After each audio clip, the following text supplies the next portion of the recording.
Hi guys, അപ്പോൾ നമ്മളിപ്പോൾ രാമേശ്വരത്ത് അമ്പലത്തിൽ പോയിട്ട് വന്നു. അതായത് നമ്മുടെ 22 പുണ്യ നദികളിലെ വെള്ളത്തിൽ കുളിച്ചിട്ട് വന്നാണ്. ഇപ്പോൾ രാവിലെ 5 മണിക്ക് എഴുന്നേറ്റ് പോയതാണ്. ഇനിയിപ്പോൾ നമ്മൾ പോയിട്ട് വരും. ആരാ വന്നെ? അമ്മ വന്നില്ലേ? അപ്പോൾ ഞങ്ങളിപ്പോൾ വീണ്ടും അമ്പലത്തിലേക്ക് പോവാണ്.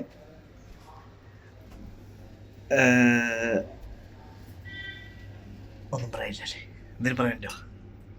അതോ 22 തീർത്ഥക്കുളത്തില് കുളിച്ചതിന് ശേഷം വന്ന് ഡ്രസ്സ് മാറ്റി ഞങ്ങള് അമ്പലത്തിൽ പോകും. അമ്പലത്തിലെ ദേവന്റെ പേരാ ഞാൻ ഉദ്ദേശിച്ചത്. മഹാദേവൻ. ഗായ്സ്, അപ്പോൾ നമ്മളിത് അമ്പലത്തിലേക്ക് നടന്നുകൊണ്ടിരിക്കുകയാണ്. നമ്മുടെ റൂമിൽ നിന്ന് കുറച്ച് നടക്കാനുണ്ട്, ഒരു 500 മീറ്റർ നടക്കാനുണ്ട്. അപ്പോൾ അത് ഞങ്ങളെല്ലാവരും ഇങ്ങനെ നടന്നുകൊണ്ടിരിക്കുകയാണ്. ബിസ്ക്കറ്റ് തിന്ന പശു. അങ്ങനെ നമ്മൾ അമ്പലത്തിൻ്റെ അടുത്ത് എത്തിയിരിക്കുകയാണ്.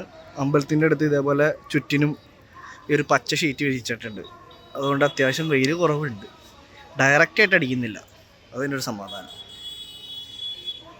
ദർശനം കഴിഞ്ഞിറങ്ങിയിരിക്കുകയാണ്.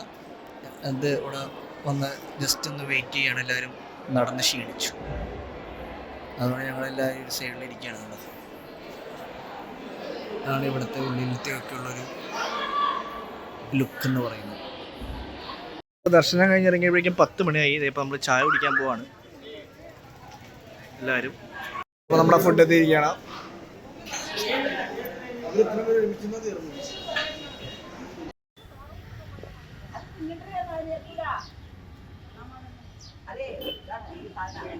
നന്മയുള്ള ലോകമേ.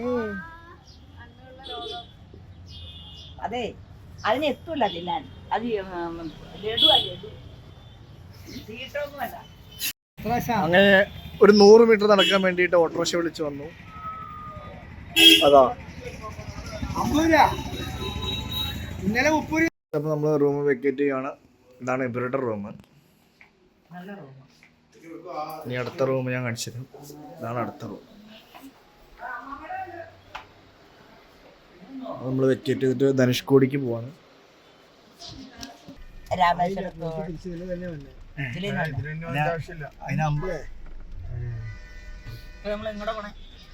ധനുഷ്കോടി.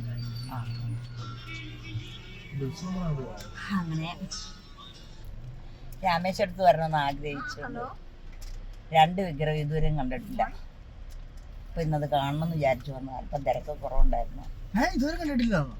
2 വിഗ്രഹം കണ്ടിട്ടില്ല. ഏത് 2 വിഗ്രഹം? അവിടെ 2 ഉണ്ട്. ശിവന്റെ ശിവലിംഗം 2 ഉണ്ട്.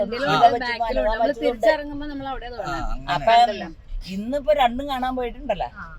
ഒരെണ്ണത്തിന് അറിയാതെ തൊഴുന്നത് എന്ന് പറയണ്ടേ അതാണെന്ന്. അപ്പൊ അങ്ങനെ ഒന്ന് അറിഞ്ഞും തൊഴുതു, ഒന്ന് അറിയാതെയും തൊഴുതു ഇങ്ങോട്ട് പോകുന്നു. അപ്പൊ ഇനിയിപ്പോ എനിക്കൊന്നും വരാൻ പറ്റുന്ന എനിക്ക് തോന്നണില്ല. അങ്ങനെ ഇതാണ് Rameswaram sub post office. Postman അല്ലല്ലോ, LSG കണ്ടുപിടിച്ചു. നമ്മൾ വന്നിരിക്കുന്നത് കോദണ്ഡരാമർ ടെമ്പിളിലാണ്. അതായത് രാവണനെ കൊന്നു കഴിഞ്ഞിട്ട് രാമനും വിഭീഷണനും ലക്ഷ്മണനും സീതയൊക്കെ ഇവിടെ വന്നു കഴിഞ്ഞപ്പോൾ നമ്മുടെ വിഭീഷണന് ലങ്കാധിപതിയായിട്ട് സ്ഥാനം, അതായത് കിരീടം ചൂടിച്ച സ്ഥലം ഇതാണ് എന്നാണ് പറയപ്പെടുന്നത്. ആ ഒരു അമ്പലമാണിത്. അതേപോലെ 1964 ഇവിടെ ചുഴലിക്കാറ്റ് വന്നപ്പോൾ തകർന്നു പോകാതിരുന്നത്, അതായത് ധനുഷ്കോടി മൊത്തം നശിച്ചു പോയപ്പോൾ, ചുഴലിക്കാറ്റിലും സുനാമിലും നശിച്ചു പോയപ്പോൾ ഈ ഒരു അമ്പലം മാത്രം നശിച്ചു പോയില്ല. കണ്ടോ? അപ്പോൾ കോദണ്ഡരാമർ ടെമ്പിളിലെ ഹിസ്റ്ററിയാണ് ഇവിടെ എഴുതി വെച്ചിരിക്കുന്നത്. കണ്ടോ? നമ്മൾ നേരത്തെ പറഞ്ഞ സംഭവം തന്നെ. ഒരു കല്ലൊക്കെ തുണിയിൽ കെട്ടി വെച്ചിട്ട് എന്താണെന്നറിയില്ല. അമ്മാവോട് ഇരിക്കാൻ പോകും. അങ്ങനെ നമ്മൾ ക്ഷേത്ര ദർശനം കഴിഞ്ഞിറങ്ങി. അത്യാവശ്യം നല്ല തിരക്കുണ്ട് കേട്ടോ. ഇതിനു മുമ്പൊക്കെ വന്നപ്പോൾ അത്ര തിരക്കുണ്ടായില്ല. ഇപ്പോൾ എല്ലാവരും ഇവിടെ വരുന്നുണ്ട്. അമ്മമ്മ ഒന്നില്ല, അതേ അവിടെ ഇരിക്കുന്നു. അങ്ങനെ നമ്മൾ ധനുഷ്കോടി എത്തിയിരിക്കുകയാണ്. നമ്മളിത് ഇന്ത്യയുടെ അറ്റത്ത് തൊട്ടടുത്ത് തന്നെ വണ്ടി പാർക്കിംഗ് ചെയ്തിട്ടുണ്ട്.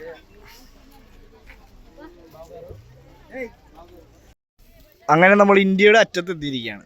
അമ്മമ്മ, ഇനി ഇന്ത്യയുടെ അറ്റം വേറെ ഇല്ല. ഇതാണ് ഇന്ത്യയുടെ അറ്റം, മനസ്സിലായോ? ഇന്ത്യയുടെ അറ്റമാണിത്.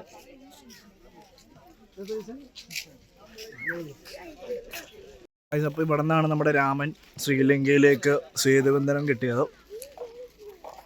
അപ്പോൾ നമ്മുടെ ഇന്ത്യയുടെ ഇന്ത്യയുടെ ഒരറ്റത്തെത്തിയിരിക്കുകയാണ്.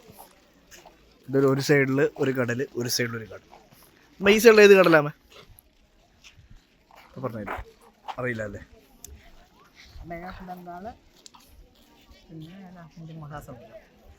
അതെ, ഏതൊക്കെയാന്ന് പറ.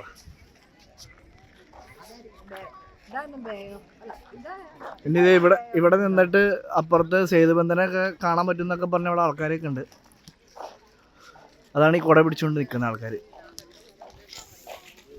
ഇവിടെ നിന്ന് ആ ഒരു ടെലസ്കോപ്പ് വെച്ചിട്ട് 32 കിലോമീറ്റർ അപ്പുറമുള്ള ശ്രീലങ്ക കാണാൻ പറ്റും എന്നാണ് അവർ പറയുന്നത്. അതേപോലെ തന്നെ താഴെ നമ്മുടെ സേതുബന്ധനം. അതാണ് ഇവർ രണ്ടുപേരും ഇവിടെ ചെയ്തുകൊണ്ടിരിക്കുന്ന പണി. ഒരെണ്ണം ബേ ഓഫ് ബംഗാളും ഒരെണ്ണം ഇന്ത്യൻ മഹാസമുദ്രമാണ്. അപ്പോൾ നമ്മുടെ ഇന്ത്യയുടെ ഈ അങ്ങേറ്റത്ത് ഏറ്റവും നിൽക്കാൻ പറ്റുന്ന ഒരു സ്ഥലത്ത് നിൽക്കുവാണ് ഇപ്പോൾ. കണ്ടോ, എല്ലാവരും ഉണ്ട്. ഇനി ഞാൻ അതൊക്കെ വേണോ? 2017 നമ്മുടെ ഹോണറബിൾ പ്രൈം മിനിസ്റ്റർ വെച്ച ഒരു ഇതാണത്, സ്തംഭം, അശോക സ്തംഭം. NH-49 ആണത്.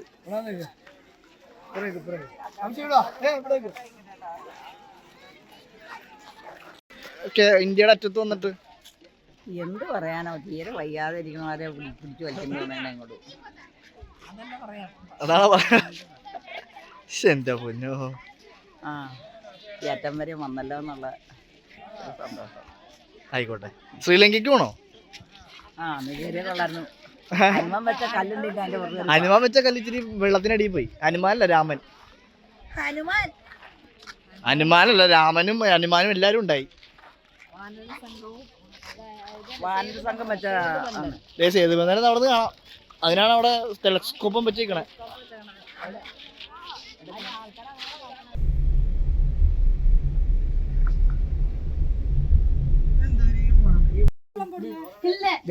ഇതാണ് നമ്മൾ മേടിച്ച മീൻ. 800 രൂപ. എന്ത് മീനാന്ന് പറഞ്ഞേ? മീനിന്റെ പേരെന്താ? ഉടുപ്പൂരിയാ.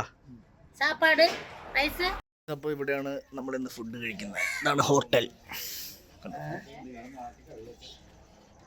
ഒരു വലിയ ഉടുപ്പൂരി മെനു മേടിച്ചിട്ടുണ്ട്. മീൻ കുഴമ്പും ചോറും.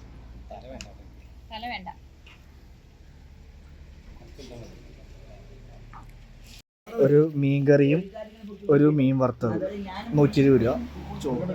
അതാണ് ഇവിടുത്തെ ഒരു റേറ്റ്. അപ്പോൾ അങ്ങനെ നമ്മുടെ മീമി കിട്ടിയിരിക്കുന്നു. ഇത്ര വലിയ മീമിയാണ് നമുക്ക് കിട്ടിയിരിക്കുന്നത്.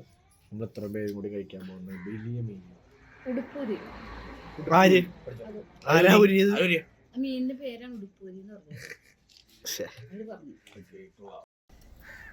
മീനിന്റെ ഇടപാട് തീർത്തണ്ടാക്കി.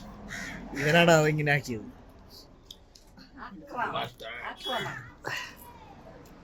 പിന്നെ വലിയ മിച്ചി എല്ലാവരും മീൻ കഴിച്ചിട്ടുണ്ട്. ഹൈവേയിലൂടെ പോകുമ്പോൾ ഒരു പ്രശ്നം എന്ന് പറഞ്ഞാൽ ഒരു ചായ കുടിക്കണമെങ്കിൽ ഇതേപോലെ ഒരു കട കിട്ടണമെങ്കിൽ ഭയങ്കര പാടാണ്. അവസാനം പറഞ്ഞ് കണ്ടുപിടിച്ചു. രാത്രിയത്തെ ഫുഡ് ഇവിടെ നിന്നാണ് കഴിച്ചത്.